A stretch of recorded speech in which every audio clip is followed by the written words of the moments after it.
ಇಷ್ಟೊತ್ತು ನಿಮ್ಗೋಸ್ಕರನೇ ಕಾಯ್ತಾ ಇದ್ದೆ. ಇಷ್ಟೊತ್ತಾದ್ರೂ ನೀವು ಬರದೇ ಇದ್ದಿದ್ ನೋಡಿ ಹಾಗೆ ಕಾರ್ಯಕ್ರಮಕ್ಕೆ ಹೊಟ್ಟೋದ್ರಿ ಅನ್ಕೊಂಡೆ. ಅಯ್ಯೋ ಎಲ್ಲಾದ್ರೂ ಉಂಟೆ, ಶುಭ ಕಾರ್ಯಕ್ಕೆ ಹೋಗೋಕ್ ಮುಂಚೆ ಆ ದೇವ್ರನ್ನ ಸ್ಮರಿಸ್ದೆ ಹಾಗೆ ಹೋಗ್ತೀವಾ?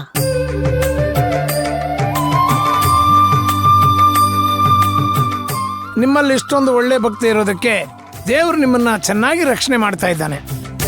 ನಮ್ದೇನಿದೆ, ಎಲ್ಲಾ ಭಗವಂತನ ಕೃಪೆ. ನಿಶ್ಚಿತಾರ್ಥದ ಸಿದ್ಧತೆ ಎಲ್ಲ ಆಯ್ತಾ? ಎಲ್ಲಾ ಸಿದ್ಧತೆನೂ ಆಗಿದೆ ಗುರುಗಳೇ. ದೇವರ ಆಶೀರ್ವಾದ ಪಡ್ಕೊಂಡು ಜೋಡಿಗಳ ಹೆಸರಲ್ಲಿ ಅರ್ಚನೆ ಮಾಡಿಸ್ಕೊಂಡು ಹೋಗೋಣ ಅಂತ ಬಂದ್ವಿ. ಅವ್ರ ಹೆಸರಲ್ಲಿ ಒಂದು ಅರ್ಚನೆ ಮಾಡ್ಬಿಡಿ. ಧಾರಾಳವಾಗಿ ಮಾಡೋಣ. ತಸ್ಯ ಪೂರ್ವಚರಿತ ಏವಂ ಗುಣ ವಿಶೇಷಣ ವಿಶಿಷ್ಟಾಯಾಂ ಶೋಭಾತೀತೌ. ಹೆಸರು ಗೋತ್ರ ನಕ್ಷತ್ರ ಹೇಳಮ್ಮ. ವಂಶಿಕಾ. ವಂಶಿಕಾ ನಾಮಧೇಯಸ್ಯ ತುಲಾರಾಶಿ. ತುಲಾರಾಶಿ. ಸ್ವಾತಿ ನಕ್ಷತ್ರ. ಸ್ವಾತಿ ನಕ್ಷತ್ರ ಜಾತಸ್ಯ ಮೀನರಾಶೋ ಜಾತಸ್ಯ ಕ್ಷೇಮಸ್ಥೈರ್ಯ ವಿಜಯ ವೀರ್ಯ ಅಭಯ ಆಯುರ ಆರೋಗ್ಯ ಐಶ್ವರ್ಯ ಅಭಿವೃದ್ಧಿರಸ್ತು. ಕೃಷ್ಣ. ವೃಷಿಕ ರಾಶಿ ಜ್ಯೇಷ್ಠ ನಕ್ಷತ್ರ. ಜ್ಯೇಷ್ಠ ನಕ್ಷತ್ರ ಜಾತಸ್ಯ ವೃಶ್ಚಿಕ ರಾಶೋ ಜಾತಸ್ಯ ಕ್ಷೇಮಸ್ಥೈರ್ಯ ವಿಜಯ ವೀರ್ಯ ಅಭಯ ಆಯುರ ಆರೋಗ್ಯ ಐಶ್ವರ್ಯ ಅಭಿವೃದ್ಧಿರಸ್ತು. ನಿನ್ನ ಹೆಸರು ಗೋತ್ರ ನಕ್ಷತ್ರ ಹೇಳಮ್ಮ. ಅಯ್ಯೋ ದೇವ್ರೆ, ಅವತ್ತು ಬದಲಾಯಿಸಿರೋ ರಾಶಿ ನಕ್ಷತ್ರ ಇವಳಿಗೆ ಗೊತ್ತಿದೆಯೋ ಇಲ್ವೋ? ಈಗ ಮಾಯಾ ಒರಿಜಿನಲ್ ರಾಶಿ ನಕ್ಷತ್ರ ಹೇಳಿದ್ರೆ ಏನ್ ಮಾಡ್ಲಿ ದೇವ್ರೆ? ಮಾಯಾ. ಮಾಯಾ ನಾಮ್ಯ. ಧನಸ್ಸು ರಾಶಿ. ಧನಸ್ಸು ರಾಶಿ. ಮೂಲ ನಕ್ಷತ್ರ. ಏನು ಮೂಲ ನಕ್ಷತ್ರನ?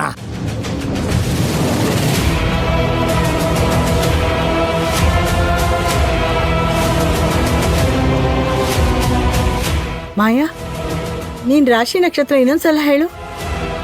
ಏನಾಯ್ತಮ್ಮ? ಇವಳು ರಾಶಿ ನಕ್ಷತ್ರನ ಮತ್ತೆ ಯಾಕೆ ಕೇಳ್ತಿದ್ಯಾ?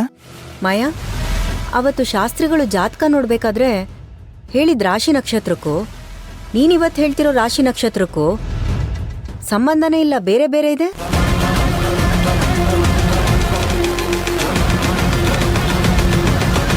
ನನಗೂ ಅದೇ ಅನುಮಾನ ಬಂತು, ಅದಕ್ಕೆ ಅವಳ ಇನ್ನೊಂದ್ಸಲ ಹೇಳು ಅಂದಿದ್ದು. ಹೌದಲ್ವಾ ಮಾಯಾ? ನೀನವತ್ತು ಬೇರೆ ಹೇಳ್ದಾಗಿತ್ತಲ್ವಾ? ನಿನ್ನ ರಾಶಿ ನಕ್ಷತ್ರ ನಿನಗೆ ಗೊತ್ತಿಲ್ವಾ?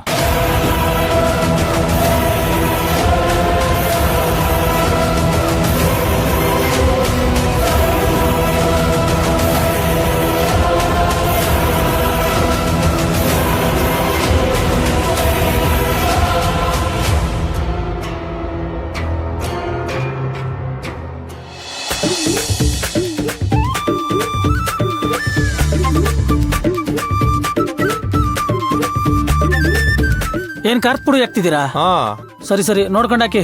ಆಯ್ತಾಯ್ತು ಅಣ್ಣ. ಆಯ್ತಣ್ಣ ಉಗಡೆ ಜಾಸ್ತಿ ಐಲಿ ಇರ್ಬಾರ್ದಣ್ಣ, ಬೇಗ ಮಾಡಿ ಆಯ್ತಾ? ಇದೇನಿದು? ಪಲ್ಯ. ಪಲ್ಯ. ಪಲ್ಯನಾ? ಸರಿ ಸರಿ. ಹಪ್ಪಳ ಕೋಸಂಬರಿ ಎಲ್ಲ ಆಯ್ತು. ರೈಸು ಆಗಿದೆ, ಎಲ್ಲ ರೆಡಿ ಆಯ್ತು. ಈ ಮಂಜನೆ ಕಾಣಿಸ್ತಾ ಇಲ್ವಲ್ಲ?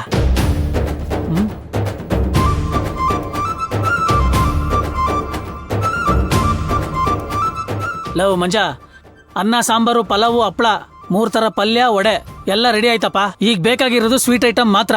ನೋಡ್ಕೊಂಡ್ ಪ್ಯಾಕ್ ಮಾಡು. ಏನಾದ್ರೂ ಹೆಚ್ಚು ಕಡಿಮೆ ಕಂಪ್ಲೇಂಟ್ ಬಂತೋ ಊತಾಕ್ಬಿಡ್ತೀನಿ. ನಮ್ಮ ಹೋಟ್ಲು ಮರ್ಯಾದೆ ಪ್ರಶ್ನೆ, ಅರ್ಥ ಆಯ್ತಾ? ಇಡು ಫೋನ್. ಯಾವನು ಕೆಲಸ ಮಾಡಲ್ಲ, ಒಬ್ನೇ ಸಾಯ್ಬೇಕು. ಅಣ್ಣ ನಾನು ಹೇಳಿದ್ನಲ್ಲ, ಎಲ್ಲ ರೆಡಿ ಮಾಡ್ಬಿಡಿ ಆಯ್ತಾ? ಆಯ್ತು ಅಣ್ಣ. ನೋಡ್ಕೊಂಡ್ ಬಡ್ಸಿ, ಯಾವ್ದು ಸಾಲ್ಟೇಜ್ ಆಗ್ಬಾರ್ದು. ಬಂದವ್ರನ್ನೆಲ್ಲ ಚೆನ್ನಾಗಿ ಗಮನಿಸ್ಕೋಬೇಕು ಆಯ್ತಾ? ಅಯ್ಯೋ, ಇನ್ನು ಏನೇನ್ ಕೆಲಸ ಉಳ್ಕೊಂಡಾಯ್ತೋ ಏನೋ. ಅಣ್ಣ ಅಮ್ಮ, ಊಟಕ್ಕೆ ಟೈಮ್ ಆಗ್ಬಿಡುತ್ತೆ, ಬೇಗ ಊಟ ಮಾಡ್ಕೊಂಬಿಡಿ. ಅದೆಲ್ಲ ಬೇಡ ಕಣೋ, ಹೇಳಿದ್ದೀನಿ ಕೆಲಸ ಮಾಡೋ, ಬೇಗ ಬರ್ರೋ. ಸರಿ ಸರಿ, ನಾನು ಬರ್ತಾ ಇದ್ದೀನಿ, ನೀವು ಬೇಗ ಬನ್ರಿ. ಸರಿ ಸರಿ, ನಾನು ಹೇಳ್ತೀನಿ ಬಿಡಿ. ಆಂಟಿ ಊಟ ಮಾಡ್ಕೊಂಡು ಹೋಗ್ಬೇಕಾಯ್ತಾ? ಆಯ್ತು ಬಿಡು, ನಾನೆಲ್ಲ ಮ್ಯಾನೇಜ್ ಮಾಡ್ತೀನಿ. ನೀವ್ ಯಾಕೆ ಟೆನ್ಷನ್ ತಗೊಂತೀರಾ? ಆಯ್ತು, ನಾನು ಮಾಡ್ತೀನಿ ಬಿಡ್ರ. ಏನೋ ಪಕೋಡ, ನಿನ್ ಫ್ರೆಂಡ್ ಎಂಗೇಜ್ಮೆಂಟ್ ಜೋರಾ? ವಾ, ನಾವಿದೀವಿ ಅಂದ್ಮೇಲೆ ಜೋರ್ ಇರ್ಲೇಬೇಕು ತಾತ. ಅದ್ ಸರಿ, ಹೋಟ್ಲ್ ಕಡೆ ಬರೋದೇ ಬಿಟ್ಬಿಟ್ಟಿದ್ದೀರಾ, ಯಾಕೆ? ಸ್ಲಿಮ್ ಬೇರೆ ಆಗ್ಬಿಟ್ಟಿದ್ದೀರಾ? ಏನ್ ಮಾಡೋದು, ನನ್ನ ಮಗ ಸೊಸೆ ಕಾಟ ಸರಿಯಾಗಿ ಕೂಳ್ ಕೂಡ ಬೇಸಾಗ್ತಾ ಇಲ್ಲ. ಏನು ಮಾಡಕ್ಕಾಗಲ್ಲ, ಎಲ್ಲಾರ ಮನೇಲೂ ಮಹಾಭಾರತ ರಾಮಾಯಣ ಇದ್ದಂಗೆ ಹಿಂಗೆ. ಈಗೇನು ಎಂಗೇಜ್ಮೆಂಟ್ಗೆ ಬಂದಿದ್ದೀರಾ, ಸರಿಯಾಗಿ ಬ್ಯಾಟಿಂಗ್ ಆಡ್ಕೊಂಡು ಹೋಗ್ಬೇಕು ಆಯ್ತಾ? ಒಳಗಡೆ ಕೂತ್ಕೊಳ್ಳಿ. ಎಲ್ಲೋ ಹೆಣ್ಣು ಗಂಡೆ ಕಾಣ್ತಾ ಇಲ್ಲ. ಅವರೆಲ್ಲ ದರ್ಶನಕ್ಕೆ ಹೋಗಿದ್ದಾರೆ, ಇನ್ನೇನ್ ಬಂದ್ಬಿಡ್ತಾರೆ. ತಾವು ಎಲ್ಲಾದ್ರೂ ಕೂತ್ಕೊಂಡ್ರೆ ಅವ್ರು ಬಂದ್ಬಿಡ್ತಾರೆ. ಏನೋ ಹೆಂಗೋ ನಿನ್ ಫ್ರೆಂಡು ಸಿಹಿ ಊಟ ಹಾಕ್ಸ್ಬಿಟ್ಟ. ನಿಂಗೂ ಅಷ್ಟೇ ವಯಸ್ಸಾಗೈತಲ್ಲ, ನೀನ್ ಯಾವಾಗ ಊಟ ಹಾಕ್ಸೋದು? ತಾತ, ನಿಮ್ಗೂ ವಯಸ್ಸಾಗಿದೆ, ಯಾವಾಗ ವಡೆ ಪಾಯಸ ಹಾಕ್ಸ್ತೀರಾ ಅಂತ ಕೇಳಿದ್ದೀನಾ? ಇಲ್ಲ ತಾನೆ? ಯಾವ್ಯಾವ ಟೈಮ್ಗೆ ಏನೇನ್ ಆಗ್ಬೇಕು ಅಂತ ಭಗವಂತ ಬರ್ದಿರ್ತಾನೋ ಅದಾಗೆ ಆಗುತ್ತೆ.